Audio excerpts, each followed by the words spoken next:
तो आज का टॉपिक जो हमारा है that is Nernst equation.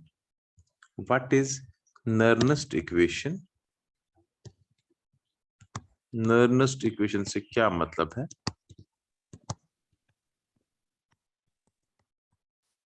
State board में तो ये क्वेश्चन बहुत रेयरली ही आ सकता है, लेकिन एक मार्क का क्वेश्चन कभी आ सकता है, 1-2 मार्क्स का। What is Nernst equation?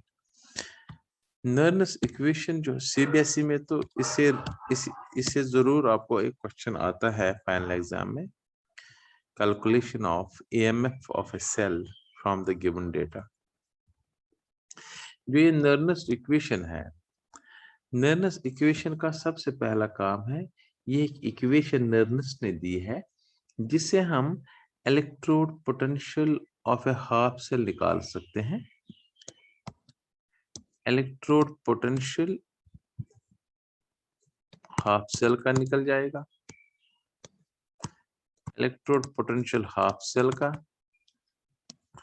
और EMF निकाल सकते हैं पूरी सेल का जिसमें 2 हाफ सेल्स होंगी, इलेक्ट्रोकेमिकल सेल का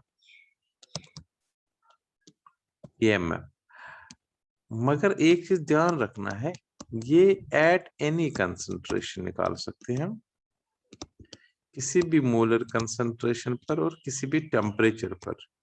ऑल्दो आपको टेम्परेचर अलग नहीं आएगा, टेम्परेचर तो यही 298 ही आ जाता है, रूम टेम्परेचर ही कंसिडर करते हैं, लेकिन निकाल सकते हैं। फॉर्मूला है any molar concentration and any temperature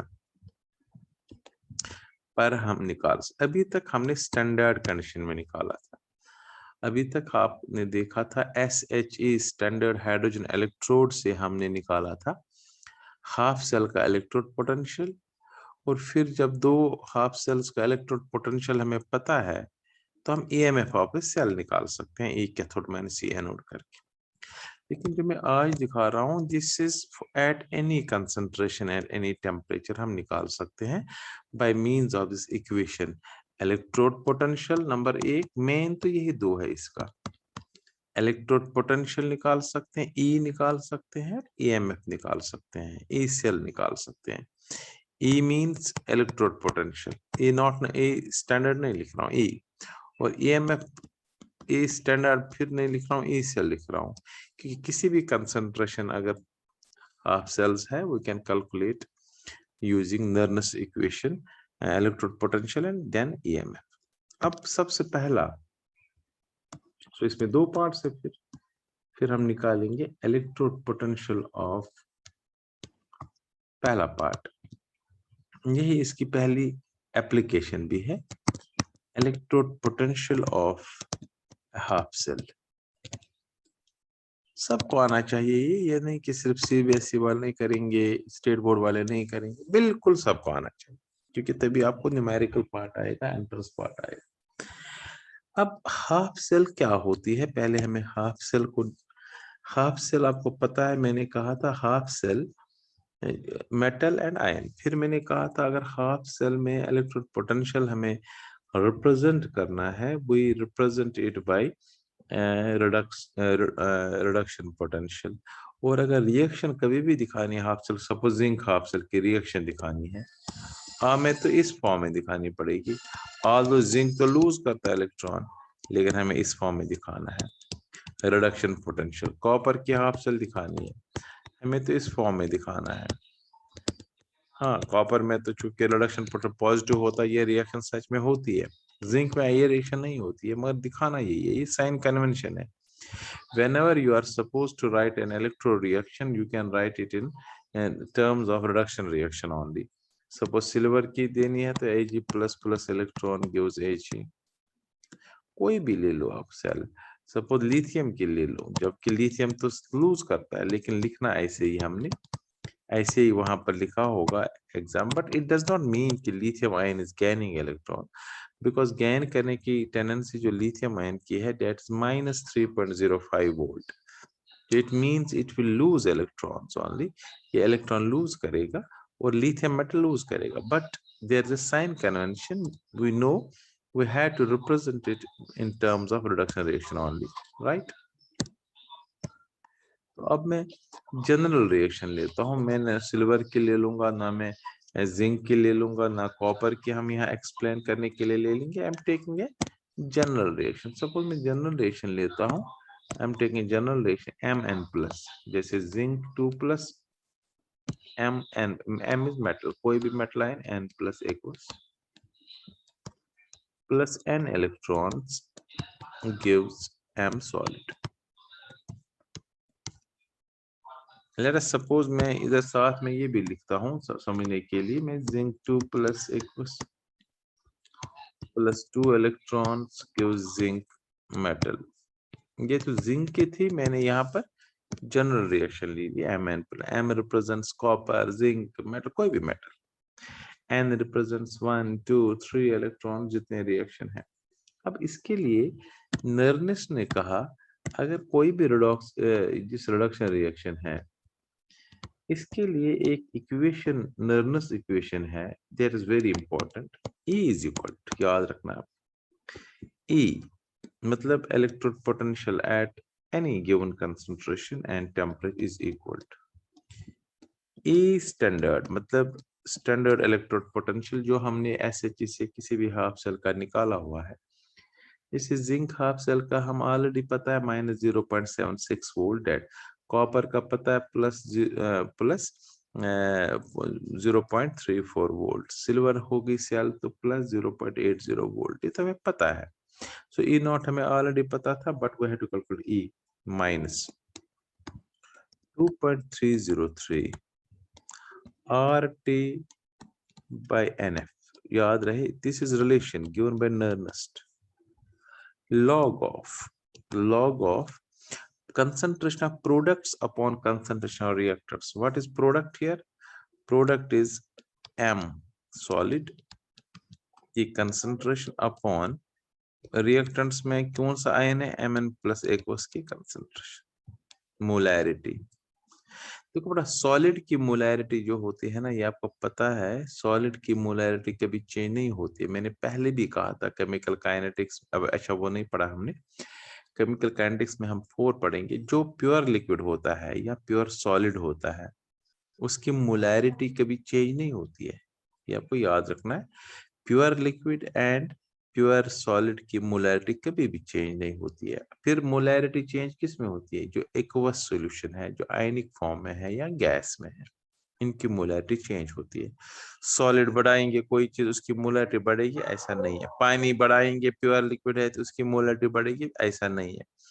water की मोलैरिटी फिक्स्ड होती है, 55.5 मोलर होता है वाटर, चाहे 1 ड्रॉप ले लो या 1 किलो ले लो, 10 लीटर ले लो, कोई फर्क नहीं। प्योर लिक्विड एंड सॉलिड की मोलैरिटी कभी चेंज नहीं होती। सो मोलैरिटी ये पार्ट जो है, इधर ध्यान से देख लीजिएगा, मैं यहाँ पर दिखा रहा हूं, ये पार्ट जब जिसकी चेंज नहीं होती उसको हम 1 मानते हैं, 1 लेते हैं। तो अब हमारी फॉर्मूला क्या बन गई फिर, E equal to E standard minus 2.303 RT by NF, ये मैं बताऊंगा ये सारे क्या चीज है। NF log of, शाबाश, 1 अपॉन कंसंट्रेशन ऑफ आयन, जो एक्वस सॉल्यूशन की कंसंट्रेशन है। सपोज आपको गिवन होगा जिंक रॉ डाली हमें 0.1 मोलर जिंक सल्फेट में, तो यहाँ पर फिर 0.1 मोलर आएगा Mn प्लस की जगह कंसंट्रेशन ऑफ आयन, राइट। ये जो रिलेशन है, इस रिलेशन को हम किसी भी टेम्परेचर पर हम यूज कर सकते हैं। T कैपिटल 300 हो, 350 हो, 400 हो।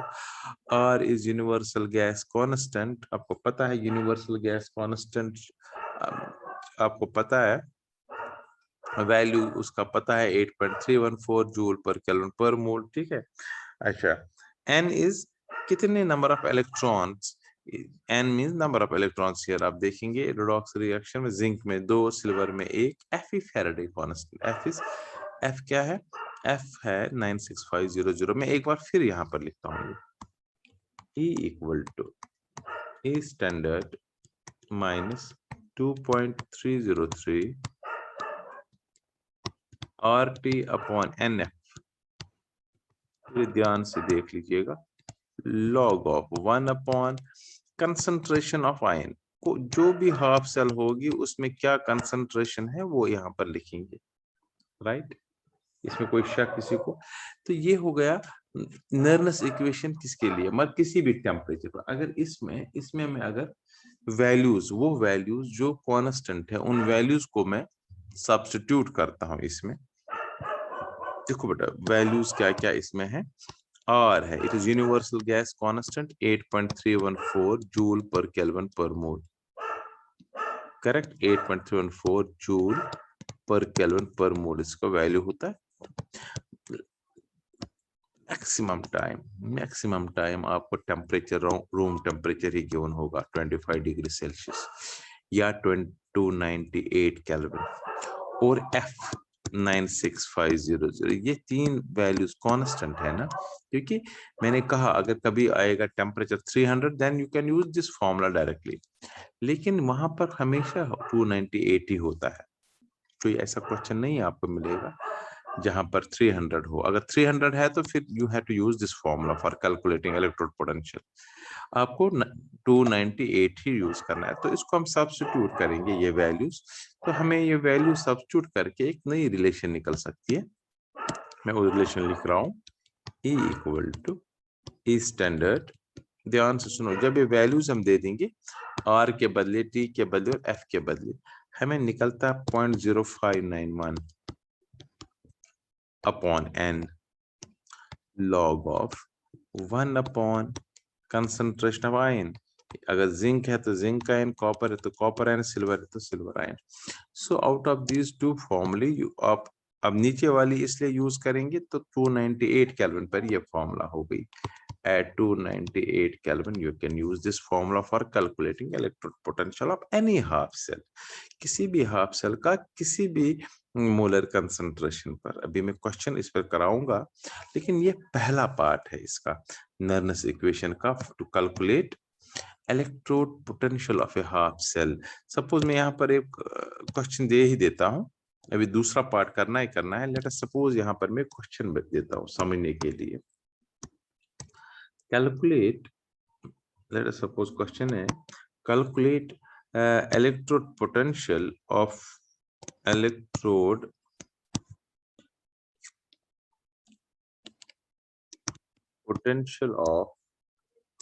ठीक है, of the half cell at 298 Kelvin, half cell at 298 Kelvin, ये given है, at 298 Kelvin given है। देखो अब क्वेश्चन क्या है, हाफ सेल क्या गिवन है, Ag प्लस एक्वस के बदले लिखा है 0.01 molar plus electron equal to Ag solid. This is a question, very important question.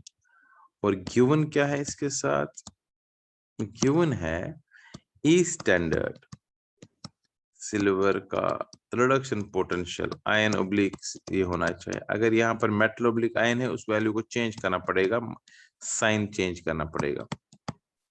कभी कभी कंफ्यूजन के लिए यहाँ पर गिवन होगा E standard Ag oblique Ag plus equal -0.80, तो आपको रिडक्शन पोटेंशियल में लाना है, आयन ओब्लिक मेटल लाना है। ये क्वेश्चन हमें करना है, ध्यान से देख लीजिए, लिख लीजिए question. Calculate electric potential of the half cell at 298 Kelvin. Half cell given है, ये भी गिवन है। अब यही फॉर्मूला हम यूज कर, क्योंकि E निकालना हमने तो डायरेक्ट फॉर्मूला यूज कर सकते हैं। क्या है डायरेक्ट फॉर्मूला, E निकालना है, E इक्वल E स्टैंडर्ड 298 पर निकालना है तो will use direct formula 0.0591 upon N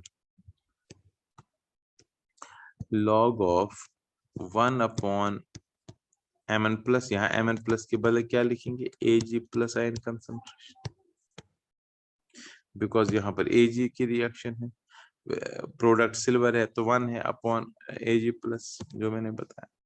अब यही E किसके बराबर, E स्टैंडर्ड में लिखा है, वहां पर गिवन है 0.80 volt, correct, minus 0.0591 upon N, N क्या है यहाँ पर, how many electrons, 1 mole electron plus 1 मोल तो 1 आ गया, कोई फर्क नहीं से log of 1 upon what is the concentration of Ag plus Q in here 0.01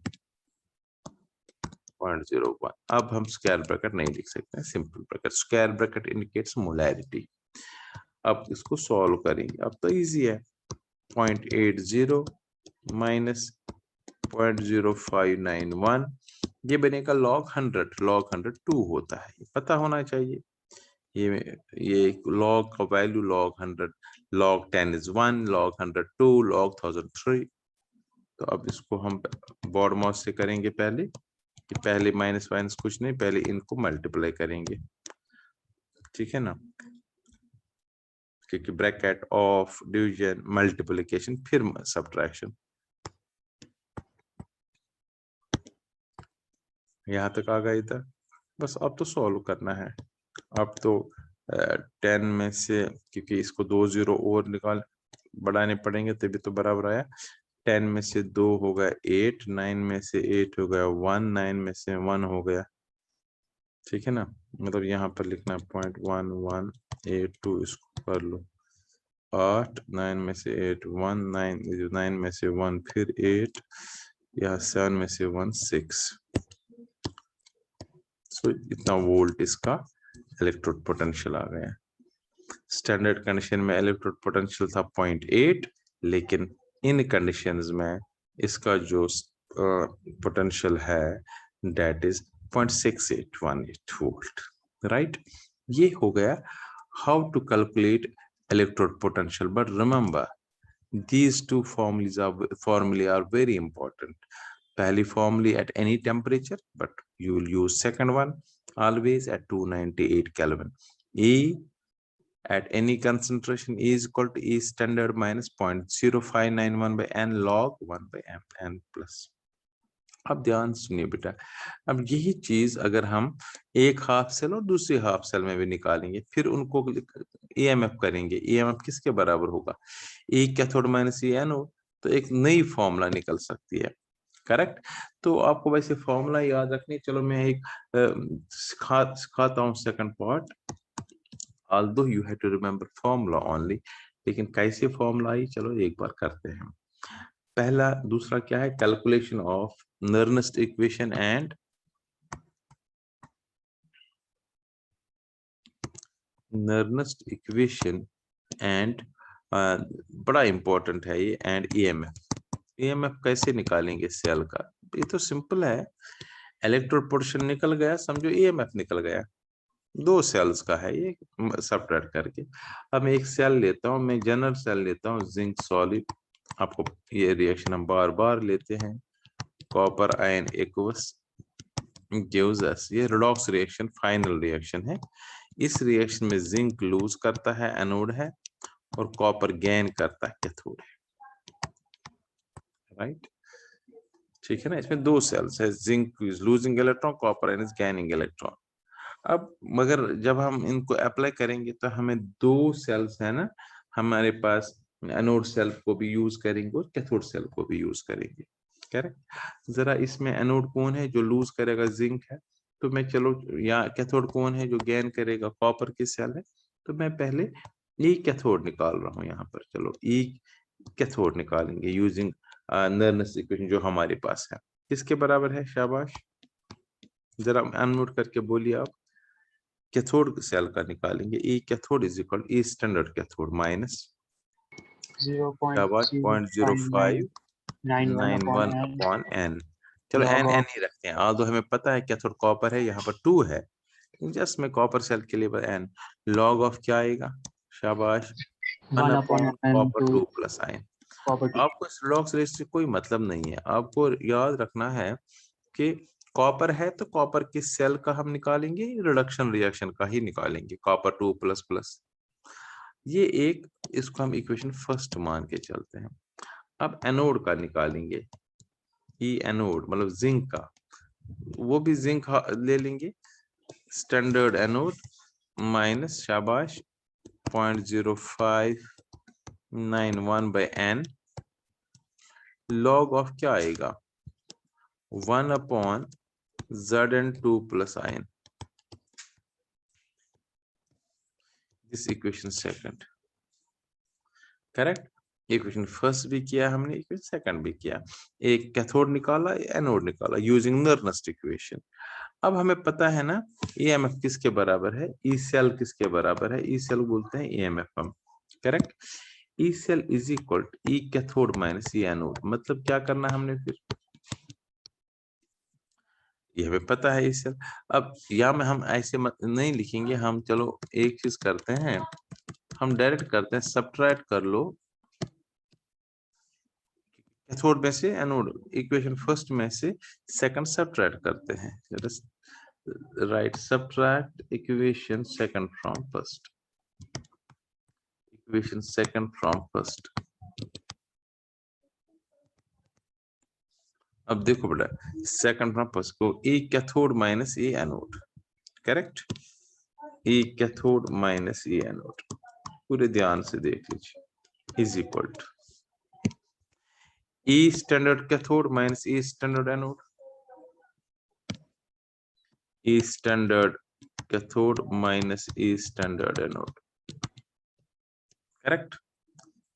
फिर देख लो, फिर माइनस टर्म है ये, दिस माइनस दिस, माइनस से प्लस बन जाएगा ऑब्वियसली, तो क्या आएगा, शाबाश, minus 0.0591 upon n log 1 upon copper, log of 1 upon copper ion concentration, minus मर वो प्लस बनेगा, फॉर्मूला का माइनस है तो ये प्लस बनेगा।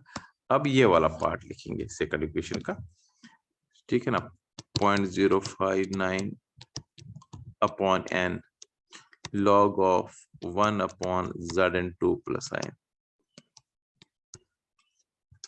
करेक्ट। ऑल्दो ये चीज कभी नहीं आपको याद रखना हाउ टू डिराइव इट, आपको पता होना चाहिए सिर्फ फाइनल फॉर्मूला। देखो ये सिंपल है, E cathode minus E anode is E cell, EMF E not cathode, ये सेल ये मगर स्टैंडर्ड कंडीशन में, E not cell E standard cell इसको हम कहेंगे। अब यहाँ पर देख लो कॉमन चीज ये है ना, ये कॉमन है दोनों इनमें, तो इसको कॉमन निकालेंगे, माइनस 0.0591 बाई n को मैं कॉमन निकालता हूं, और अंदर क्या बचेगा, log of 1 upon copper 2 plus ion, minus बाहर निकाला तो फिर माइनस रहेगा, log of 1 upon zinc 2 plus ion concentration, right. अब आपको पता होना चाहिए log m minus log n is log m by n, क्योंकि दोनों में log m अगर किसी जगह पर लिखा है ऐसे log m minus log n, तो ये बराबर होता है log एक बार ही m अपॉन n, राइट। तो इसमें भी तो फिर यही फॉर्मूला यूज होगी, log 1 बाई copper upon 1 by zinc, log तो एक ही बार आएगा, तो वो क्या बनेगा, जिंक अपॉन कॉपर, तो इस पूरी टर्म के बदले हम लिख सकते हैं log of zinc ion upon copper ion, simple. तो देखो फॉर्मूला क्या बनी फिर final, E cell equal to E standard cell minus 0.0591 by n, शाबा। अब बताओ यहाँ पर क्या आया, log of zinc ion concentration upon copper ion concentration, जो उसको सॉल्व करेंगे हम, ये आएगा 1 बाई कॉपर अपॉन 1 बाई जिंक, वो ऊपर आ जाएगा, वो बनेगा जिंक कॉपर आयन। तो ध्यान से सुनो बेटा, अगर आपको ये ध्यान होगा तो ये हो गया ना प्रोडक्ट अपॉन रिएक्टेंट, देखो प्रोडक्ट में जिंक आयन है, कॉपर सॉलिड है, उसको तो लेंगे नहीं हम, तो प्रोडक्ट अपॉन रिएक्टेंट्स, जो रिडॉक्स रिएक्शन आपको अब गिवन होगी ना एक क्वेश्चन में, जब क्वेश्चन हम करेंगे रिडॉक्स रिएक्शन भी गिवन, मैं एक क्वेश्चन आज कराऊंगा अभी इसके बेस पर, तो उसमें जो प्रोडक्ट्स बाय रिएक्टेंट्स वो भी आप याद रख सकते हो, या ऐसे भी याद रख सकते हो एनोड बाय कैथोड। सो इसको हम तीन तरीके से लिख सकते हैं, ऐसे भी लिख सकते हो, E cell equal to E standard cell minus 0.0591 by n log of products upon reactors concentration of products मर ions only, यहाँ गैस भी होगा उसको भी लिख सकते हैं प्रोडक्ट्स और रिएक्टेंट्स, या यहाँ पर ये भी याद रखना एनोड बाय कैथोड और concentration of anode upon cathode, क्योंकि जिंक एनोड है और कॉपर कैथोड है। इससे हमें ये पता चला फॉर्मूला। या ये था मगर एट 298 केल्विन है, मगर इन जनरल क्या है, इन जनरल आपको पहले ही बता चुका हूं मैं, ई सेल किसके बराबर आएगा, ई स्टैंडर्ड सेल माइनस ये टर्म जो है ये है ना 2.303 RT/NF जो हमने इसमें, तो ये भी लिख सकते हैं log of concentration of products upon concentration of reactants, concentration of products या anode upon concentration of reactants या कैथोड। सो इस फॉर्मूला को डायरेक्टली हम यूज कर सकते हैं किसी भी टेम्परेचर पर, लेकिन अगर आपको एट याद रखना है, अगर आपको you have to apply this formula at 298 kelvin, you can use directly this formula. तो आप किसी भी सेल का ईएमएफ भी निकाल सकते हैं, करेक्ट। पहला क्या बताया मैंने, पहला सिंपली इलेक्ट्रोड पोटेंशियल, ये आपको याद रखनी है फॉर्मूला आज, ये वाली formula simple electrode potential 1/In, लेकिन अब जो मैंने बता दिया that is for calculating EMF, तो you have to remember this formula only. अब इसको हम अगर हम लिखेंगे अब इसकी एप्लीकेशंस क्या है, शॉर्टकट में what are the applications of Nernst equation, ये हम यूज किस किस चीज के लिए कर रहे हैं। तो सबसे पहला एप्लीकेशन यही है ना, calculation of E electrode potential of any half cell. Formula आपको पता है, E is equal to E standard minus 0.0591/n log of 1 upon concentration of ion, जो भी आयन होगा उसकी concentration। Second application calculation of EMF। अब direct formula बताइए मुझे EMF के लिए या ई सेल के लिए, formula E cell equal to E standard cell minus 0.0591/n, because 298 पर ही आपको आएगा, लॉग ऑफ अगर जिंक कॉपर की सेल ले लेंगे, zinc by copper, anode by cathode या प्रोडक्ट बाय रिएक्टेंट्स, जो आप याद रखना चाहोगे, concentration anode half cell upon cathode half cell, ये दूसरा है। These are two. अब तीसरा भी है इसमें, इससे रिलेटेड तीसरा एक रिलेशन और भी है जो आपको याद रखनी है इसके लिए। Third, calculation of standard free energy change, delta G, 11th में पढ़ा था आपने, G is known as free energy, delta G is free energy change, and अगर स्टैंडर्ड होगा तो स्टैंडर्ड कंडीशन पर फ्री एनर्जी चेंज। इसके लिए एक रिलेशन है, delta G standard equal to, ये आपको याद ही रखनी है, इज इक्वल टू माइनस, क्योंकि ये कम होती है डिक्रीज होती है, माइनस NF ई स्टैंडर्ड सेल। अब देखो बड़ा, ई स्टैंडर्ड सेल का हम अभी निकालेंगे फॉर्मूला, फिर इसको मैं और बताऊंगा, मगर ये तीन फॉर्मूला अभी तक आ गई, एक ई, दूसरा कैलकुलेशन ऑफ EMF, और तीसरा calculation of delta G standard, मतलब standard free energy change is equal to minus NF E not cell. किसी भी सेल का अगर आपको निकालना है फ्री एनर्जी चेंज, उसका वैल्यू है माइनस N तो कितने electrons, mole of electrons in the redox reaction lose हो रहे हैं, F is in the redox reaction gain हो रहे हैं, बिकॉज redox reaction में gain of electrons, F is 96500, and E not cell अभी मैं बताऊंगा। ई नॉट सेल तो आपको पता ही है कैसे निकालते हैं नॉर्मल, यहाँ पर कैसे निकालेंगे वो हम इसके बाद करेंगे दूसरे सेशन में। तो ये पहला सेशन था आज